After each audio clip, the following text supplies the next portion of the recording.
मैंने एक बार एक विचारक से पूछा, वह कौन सी शक्ति है जो पहाड़ों के खिलाफ? विश्वास, आत्मविश्वास। आत्मविश्वास संपन्न व्यक्ति के लिए सब कुछ संभव है। विचारक ने कहा, जीवन का मूल मंत्र है कि अपने विषय में उच्चतम विचार रखने में लज्जा का अनुभव मत करें। यदि भगवान ने आपको ऐसा बनाया है और इसमें उसको किसी प्रकार की लज्जा नहीं है, तो फिर आप क्यों लज्जा? एक युवक था, वह सदा मुस्कुराता रहता था। उसका शरीर दुबला पतला था, इस पर भी वो बड़े से बड़ा काम करने के लिए तत्पर रहता। एक दिन उससे पूछा गया, आप सदा मुस्कुराते क्यों रहते? क्योंकि मुस्कुराना ही तो जीवन है। यह जिंदगी 4 दिन की है, मुस्कुरा कर क्यों न जिए, ये उसकी सार्थक सोच। और जो वो हर काम को करने के लिए तत्पर रहता था, यह उसका आत्मविश्वास था। ऐसे लोग ही सही मायने में जीते हैं जिनके होठों पर मुस्कान हो और दिल में कुंठ कर आत्मविश्वास हो।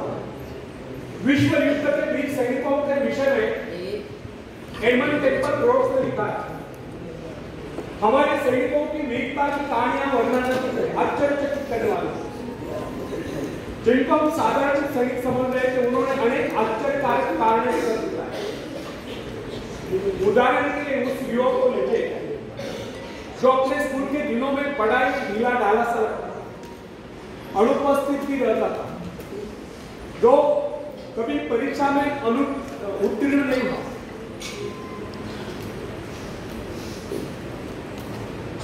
जब उसने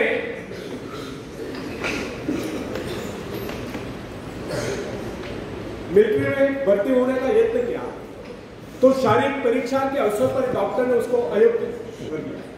उसने फिर यत्न किया, फिर भी असफल रहा। इस प्रकार अनेक बार असफल होने पर भी न जाने कैसे एक दिन वो सेना में भर्ती हो गया। और जब हमने उसको देखा तो हम समझ गए कि कुछ ही दिनों में वो अपने हाथ में छुड़वा कर वापस चला जाए। बहुत दिनों तक उसके विषय में किससे कुछ नहीं सुना, किंतु अचानक एक दिन उसके मित्र के पत्र से विदित हुआ, मालूम हुआ कि उसने खाई में पड़े जलते हुए बम को उठाकर उसके फटने से पहले दूर फेंककर खाई वालों के जीवन बचा दिया। इस प्रकार एक दिन वह भीषण गोलियों के बर्छा के बीच में से होकर गुजर गया और वहां से अपने घायल साथी को निकाल कर गया। रोज की बात है, हमें अपने जीवन में अनेक ऐसे लोग मिलते हैं जो कुछ न होते हुए भी बहुत कुछ कर गुजरते हैं। उनमें भले ही दूसरों की अपेक्षा कम योग्यता, परंतु उनमें असीम आत्मविश्वास होता है जो उनको इस प्रकार के महान आश्चर्यकारक कारनामों में सफल बना देता है। यह मनुष्य का विश्वास ही है जो असंभव को संभव कर देता है।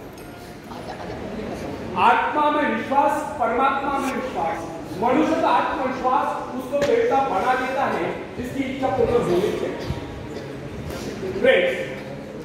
दुनिया में जितने भी आविष्कार हुए या जितने भी ऐतिहासिक परिवर्तन हुए, हम देखते हैं उन सब के पीछे एक ही शक्ति थी, वो शक्ति थी आत्मविश्वास। ईश्वर ने हमें भय की भावना नहीं, अभी शक्ति की भावना सिखाई। उसने हमें प्रेम करना सिखाया और सुलझा हुआ मस्तिष्क दिया।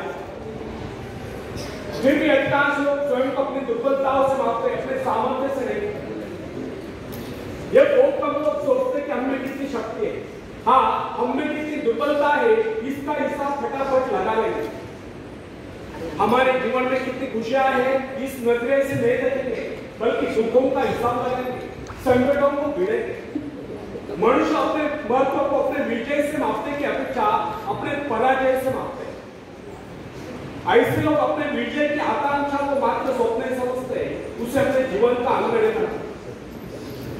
तुलनात्मक दृष्टि से देखा जाए बहुत कम लोग ऐसे होते हैं जो अपनी सामर्थ्य का उचित मूल्यांकन कर पाते हैं। अधिकांश लोग तो अपने विजय को किसी अन्य सामर्थ्य की विजय मान लेते हैं। तथापि विश्वास एकमात्र शक्ति नहीं, वो महानतम शक्तियों में से। फ्रेंड्स, युद्ध में बंदूक नहीं, अपितु मनुष्य के भीतर आत्मविश्वास रखता है। शेरपा तैरसिया ने हिमालय पर विजय प्राप्त नहीं की, विजय पाई थी उसके आत्मविश्वास से। गार का महावीर बोले, जब इजरायली शिविर में युद्ध करने के लिए पहुंचा तो उसने उसे ललकारते हुए कहा, यदि किसी में साहस हो तो आगे बढ़े, परंतु किसी ने साहस का परिचय नहीं दिया। उसकी दूसरी ललकार सुनकर डेविड नाम का एक सैनिक उससे युद्ध करने के लिए आगे बढ़ा। गोलियत डांट आया, चिल्ला चिल्लाकर अपनी वीरता का बखान कर रहा। डेविड जब साहस करके आगे बढ़ा तो वहां एकत्रित अनुभव लोगों ने उसको अनेक प्रकार के शस्त्र पकड़ा है, किंतु उसने उन सबको वापस कर दिया। लोगों ने उसको बहुत समझा कि इसके बगैर वो किस प्रकार लड़े। उसने कहा, मुझे इन शस्त्रों का अभ्यास नहीं, वही इन्हें नहीं चला सकता। ये मेरे शस्त्र नहीं, मेरे पास अपने शस्त्र है जिनके सहारे मैं उससे लड़ूंगा। डेविड ने वे सारे शस्त्र वापस कर दिए, केवल अपनी बुलेट ली और सामने पड़े कुछ पत्थर उठा लिए।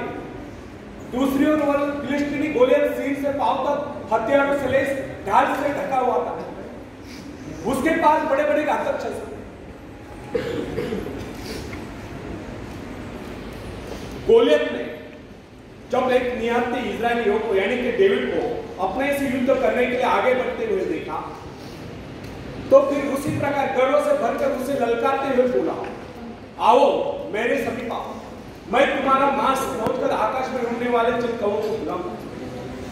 उसकी गलोक्ति सुनकर डेविड ने उससे कहा, गोलियत, तुम तो मेरे पास ढाल और तलवार लेकर आए, किंतु मैं तुम्हारे पास उस ईश्वर से विश्वास लेकर आया हूं जिसकी आज्ञा का तुमने उल्लंघन किया।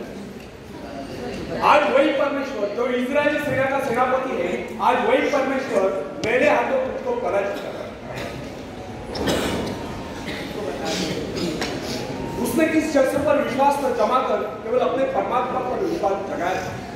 उसी विश्वास के आधार पर उसने गोलियत को पराजित कर दिया था।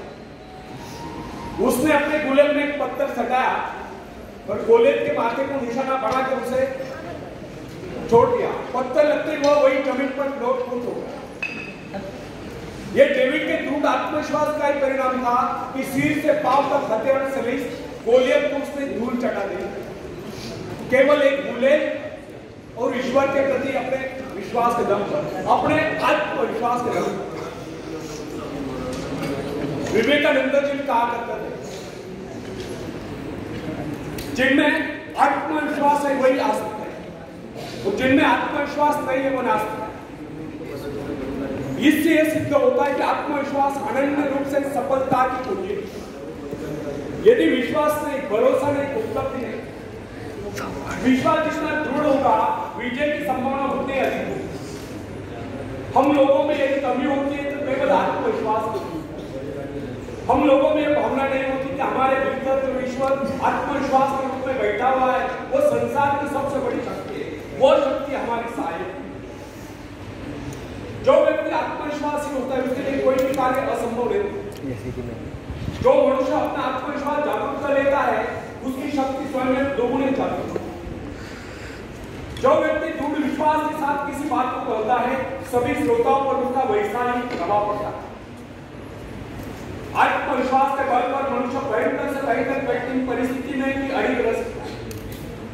यदि मनुष्य में आत्मविश्वास न हो, न ही उसका परमात्मा की शक्ति पर विश्वास हो, वह कितनी महत्वाकांक्षाएं क्यों न पा रहे हैं, वो उनकी पूर्ति नहीं कर सकता। यदि मनुष्य में आत्मविश्वास नहीं है तो वह कितना ही परिश्रम क्यों न कर लेगा, उसका सारा परिश्रम व्यर्थ ही जाएगा। जो व्यक्ति अविश्वासी होता है समझे कि वह जीवन के नियम के विरुद्ध कार्य करता है, अतः उसका असफल होना निश्चित है, उसको किसी प्रकार की उपलब्धि नहीं मिल सकती। हंसने मुस्कुराने जैसा मामूली कार्य जिसमें व्यक्ति को जेब से कुछ खर्च नहीं करना पड़ता, बिना आत्मविश्वास के संभव है। आत्मविश्वास के अभाव में और भी मुस्कुराने से मना करते हैं। यदि हम जीवन में सफलता चाहते हैं और हंसते इस जीवन को गुजारना चाहते हैं तो इसके लिए सर्वप्रथम हमें अपने भीतर आत्मविश्वास पैदा करना होगा।